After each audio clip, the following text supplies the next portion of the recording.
Okay, getting onto the updates, right? Huge amount of text on this.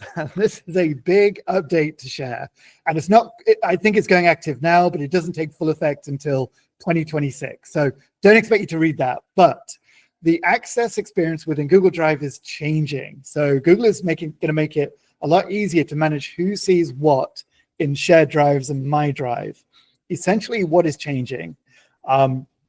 If you are in a shared drive, and that's shared with the team, that shared drive is shared with the team, what you will now be able to do is restrict access to files and folders within that shared drive.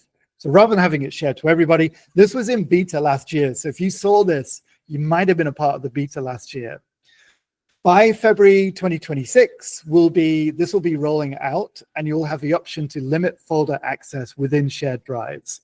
There's a little, it's probably very small on the screen. There's a little animated GIF there of how that works. It's far too small. Again, you can click through. The deck is shared with everybody. You can click through to see the update. So shared drive managers, content managers will be able to control what people see within folders. If a user doesn't have access to a specific file within a shared drive, they will still see it, but it will be grayed out. So they won't be able to click on it. They won't be able to access it, but they will still see it exists. And so if you have sensitive file names, for example, you may want to put them inside of a folder with which they don't have access to. If that doesn't matter, then they'll just see the names of items grayed out. So they can still see they exist, but they won't be able to access them. A lot of people have asked, I mean, I think this replicates somewhat some of the feature set within Microsoft Team drives. People were asking about, I forget what they're called now. But anyways, that brings that functionality to Google. It'll be rolling out very soon. And then the final sort of the shut off for the old way of sharing will be February 2026. At least that's the date for now. We all know how Google can secretly, sneakily change those dates, but we're going for February 26th for now. Okay, just talking with a couple of people this morning about live captions and translated captions. Now, it's not actually clear from this slide, but translated captions are now only enabled with a Gemini license. So just a quick heads up as we're looking at this. So they moved this feature set from the regular Google version to users with a Gemini license. And what this enables is if you have translated live or translated captions, you'll be able to scroll through those captions rather than missing something. So you can kind of see again from the animation just there. You can actually scroll back if you join a meeting late or you just hopped out of a meeting for a few minutes. You can actually scroll back through the captions to see what was said. So this is good. Even if you're not using translated captions, if you're just using captions, this is a good way just to go back and see what people said. Okay, again, a Gemini. This is another Gemini feature. This was, I think we talked about this before. This is an addition to the take notes for me in Google Meet. So if you have a Gemini license, when the Google Meet finishes, it will send you a summary of the meeting, to take notes from the meeting. What they're doing in addition to that is providing next steps, so suggested next steps. So I think it's going to be at the bottom, somewhere in the meeting notes, there will be a suggested next steps for you or for people that join the meeting. And it will help you organize those and share them to other people as well. So again, it's a meeting notes feature, and it's a next step. What tasks, what things need to be done next? That is rolling out. Okay, so I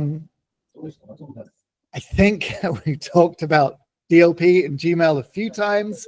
It's out of, I think it was in beta release, and now it's generally available. So similar to the DLP rules that you can apply to Google Drive, you can now apply those same DLP rules to Gmail content as well. I remember we talked about this a few months ago when it was in beta, but now it's fully rolled out. So again, DLP rules are effective across Google Drive content, chat content, and then Gmail as well.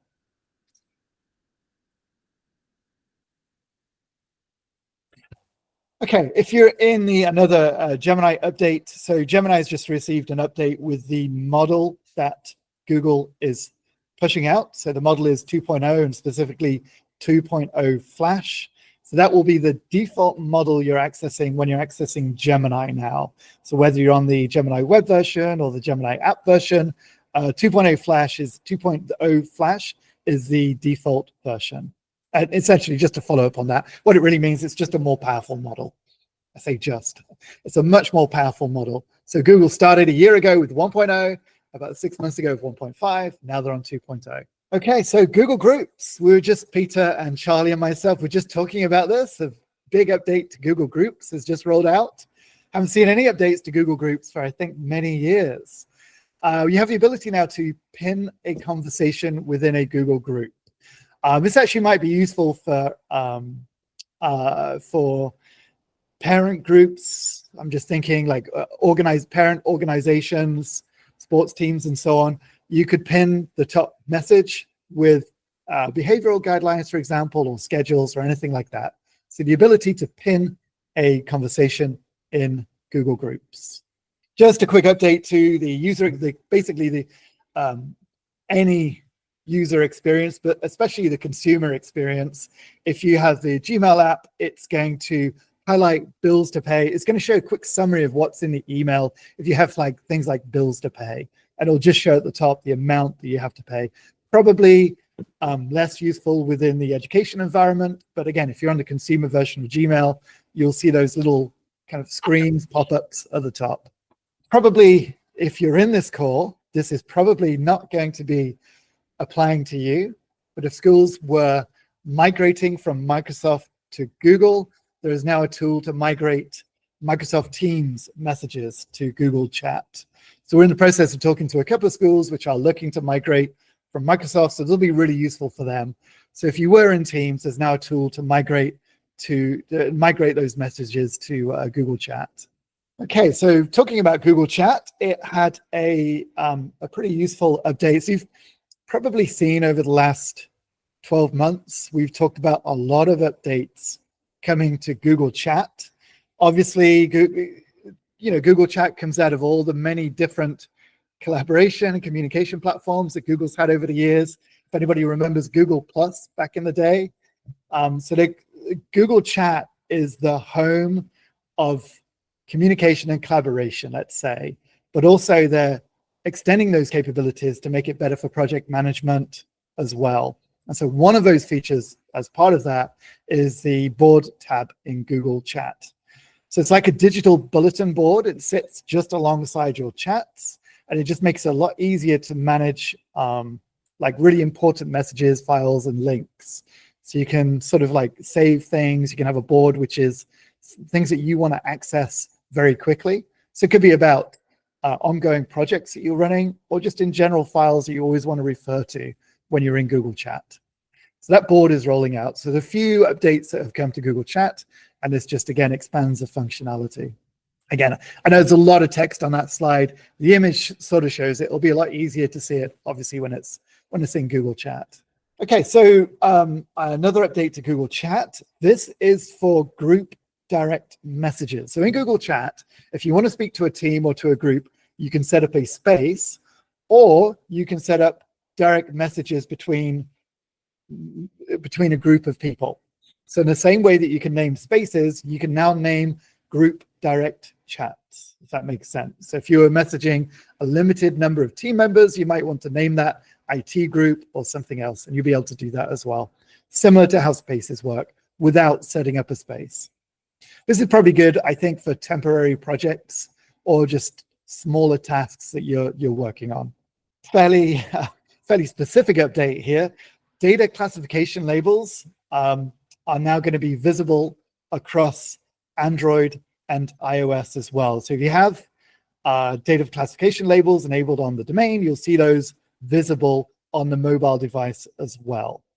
And so if a user receives a sensitive email that matches obviously a rule, they're going to see that label in line with their messages on the mobile device as well. We know that most people are probably checking their mail on their mobile. I mean, I always check my mail on my mobile device first. This is a great way to see that. Okay, a few months ago, Google rolled out cover images in Google Docs, and now they are going to make it easier to uncover those and to create those as well. So those cover images, they can come from the web, from Drive, from Photos, URL. There's an additional stock image library as well that you have access to from Google Docs. And of course, you can use Gemini to make the cover images. What's interesting about the stock image library is it's the same image library that is available in Google Vids as well.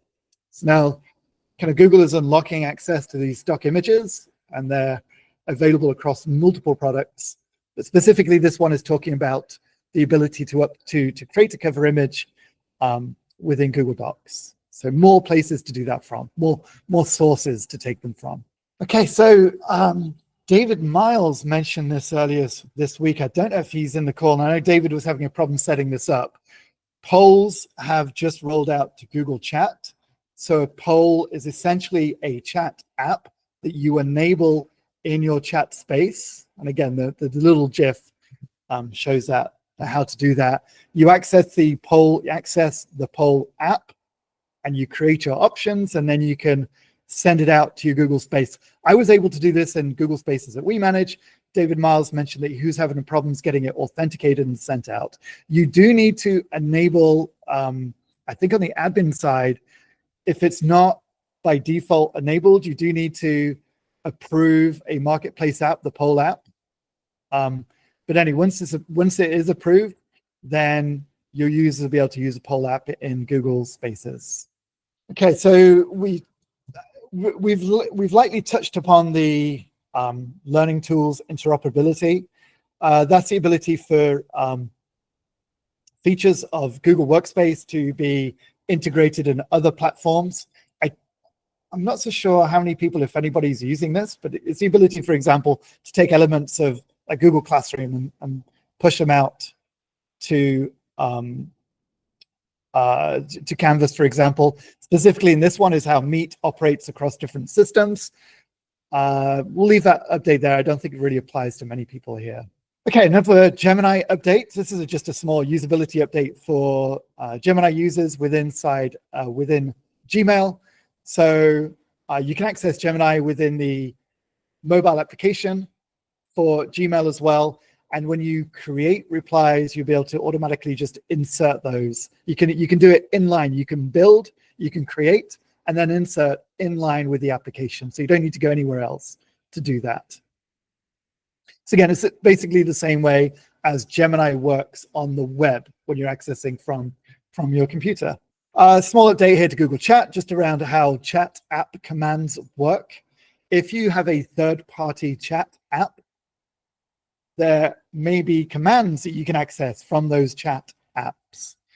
So often these could be organization-specific chat apps or third-party chat apps. And those commands will now be easy to access and available to developers as well. This, I suspect, I'm thinking back now, this update goes back to April 2023, May 2023. So let's be honest, when Google was racing to catch up with all of the AI tools that got launched a couple of years ago, you may have heard a little bit of controversy over image generation, and particularly around images containing people generated within Gemini. What was it, Duet or Bard a couple of years ago? I forget what they called it a couple of years ago. Anyway, that's received a major update now. Imagen 3 is the new model generation tool. I've been using it for a few months, and it's a massive improvement. It's a massive, massive improvement. And again, this is for Gemini users. So the Imagen 3 is a very powerful model for generating images, but for the longest time, you could not generate people. They've just rolled this out again. So it took them 2 years to figure that out. It is really good now. I've been generating images of groups of people and individuals in different scenarios. It works really well. So that's rolled out, and hopefully they have no reason to pull it from service again. Okay, so back to Gemini again. This is what people always ask. Can we audit prompts that people put into the Gemini app? Well, now this is all available via Google Vault. So Google Vault will support Gemini, And so anything that's entered into Gemini can be reviewed and audited via Google Vault. Oh yeah, sorry, I forgot what this one was about. Yeah, people chips. So again, we talked about Google Sheets. A nice Google Sheets update here. People chips. Typically, if you enter an email address, Google Sheets will prompt you if you want to turn that into a people chip. And what that is basically an interact, rather than showing the email address, it will show their name. Now, if you had an email list that also just contained names and emails, so a mixed list, you were not able to convert those all to people chips. Now you can. So really, this is just flagging that. So you can type in, you can sort of change the format very easily of how names are viewed in your Google Sheet. But bigger picture, go look at chips. I think everybody's probably using them out in Google Docs and Google Sheets. Go and revisit the chip behavior, the smart chip behavior in Google Sheets. Type in the @ sign and you can see the different chips that are available. Notebook LM, I think everybody's familiar with this now. It came out of a labs tool about 3 years ago. I think it was available in labs. It was available as additional service last year, and now it's rolling out as a core service under Google Workspace. What that means is essentially it is enabled by default for 18 years and over. So again, students unfortunately don't have access to it. And I wish I could say don't have access to it yet, but we have no idea what Google is planning for Notebook LM. It would be amazing. Every school obviously asks for access to Notebook LM, but it's now a core service, so especially around the data protection and the default availability as well. And again, this is probably not a huge demand for this for everybody who's already in the Google group, but there's a tool now to easily migrate from Microsoft OneDrive to Google Drive. I don't think we need to go through that. In a quick Google Calendar update here, just an easy way to see who the invitation has been shared with. So sometimes it's, if you click on a calendar event that you've been invited to, sometimes it's hard to see the different permissions and who's been invited, and I'll be able to see that in line on the calendar event. Okay, this is a developer update. And again, we were talking about chat apps just a moment ago. This is really a developer update and how you can build chat app cards. But again, this is really for developers, so we'll leave that one there. Google Meet has had an update to screen readers. And so if you're using screen readers, so anybody with vision disabilities, there'll be more ways to access Google Meet content. Google Sheets had a small update recently. So there were a number of updates last year when Google improved the calculation speed. So that already happened last year, but then there's other updates to Google Sheets, which we're probably not going to see. Or you might see if you've got a Google Sheet of 1 million cells, you'll probably notice this, or I hope you notice this, but it's just improved calculation speed around filter conditions and loading data as well. I don't know how we would measure those changes, but hopefully we see them in those big Google Sheets. Syncing experience, this is actually pretty good because Charlie Peter and I were just talking about this earlier. There's a improved syncing experience between Google Calendar and third-party calendars as well. So it's just an improved syncing experience. Again, this is really if you're sitting in between two environments. Google Meet hardware and digital signage. There is improved support for that and improved options. Again, I think we'll leave that there for people to review. Very specific update here about Logitech Android devices for Google Meet. I know a couple of schools are using these, but again, we'll leave that there for people to review. Okay, so this is quite an important one for admins. There's going to be there's a new log event called Access Evaluation to help admins to see exactly how security policies are affecting users for the accessing OAuth apps. So there's I believe it's March 31st. Peter, can you remind me, is it March 31st that Google is requiring? Was it for third-party apps or was it for additional services that Google is looking for the second approval for? Yeah, that is additional services, James. Yeah, this one's really useful though for I get this question all the time from schools, a user can't access an app, but it's not clear why. So this is extending what's already available in OAuth log events, an investigation tool, and giving you much clearer analysis about why a particular app got blocked. So you can then go to the correct policy and update that to allow that for users. Thank you, Peter. Far more eloquently explained there. Appreciate that. Okay, here's one I can take care of. Layout selection between Google Meet and Zoom Rooms calls. So if you're operating, so it is actually possible to join. The two systems can now connect. Probably a little bit late for that. They waited for COVID to finish before they allowed this. So you can Meet and Zoom can actually interact together. And it's just a different way now, the visibility of that. Okay, and yeah, actually, Peter and I were just talking about this. So data analysis in Google Sheets with Gemini has seen quite a big update, and it's much improved analysis tools within Google Sheets. So now if you have a set of data in Google Sheets, you're using Gemini to analyze it, you can actually create charts within Gemini, which you can then insert into the Google Sheet. So there are a few different things here that you can actually do, but charts is really is the big one. So you can ask a question about your data, you can ask Gemini to create a chart about it, and then insert the chart into your data. The analysis tools are much better as well. So if you ask a question about the data, the responses are going to be much more powerful, and hopefully we see a lot less of the answer where Gemini says, sorry, can't help with that yet. So hopefully we'll see a lot less of that and a lot more of powerful data analysis tools.